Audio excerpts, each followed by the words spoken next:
The gospel is not do good yet good, do bad yet bad. What is the gospel? Well, Paul himself, Paul says, I testify to the gospel of the grace of God. It's called the gospel of the grace of God.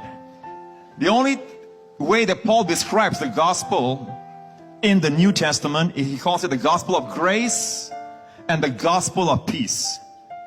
Today we have different kinds of gospel, and the devil has so switched the roles of the gospel that we think that hearing grace is another gospel. If you look at the scriptures in Galatians chapter 1, Paul says, I'm shocked.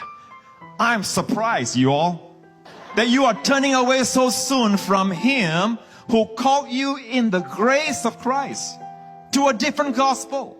So whatever the grace of Christ is, it is the gospel that Paul preached.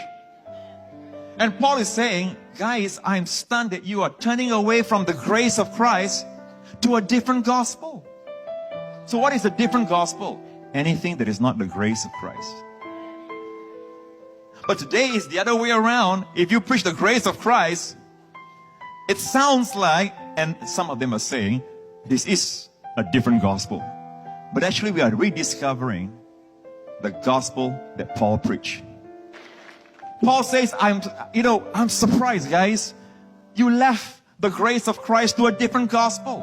And then Paul pronounces a double curse on anyone that's mixing law and grace in the book of Galatians. Now, I decided a long time ago that I won't come under the double curse. If anyone preaches a mixture like they did in Galatians and Paul pronounced a double curse, Paul says, though we are an angel from heaven. He didn't say an angel from hell, you all.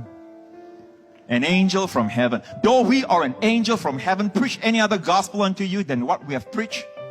Let him be anathema. Let him be accursed. And he repeated himself. So when I saw that, I decided a long time ago, I don't care what people say, I'm going to preach the gospel of grace and be doubly blessed. And I think that has happened some. I'd rather have the double blessing than people's approbation and praise. Amen. The law is about do. Grace is about done. Your only response, rest. The better you rest, the more God can work.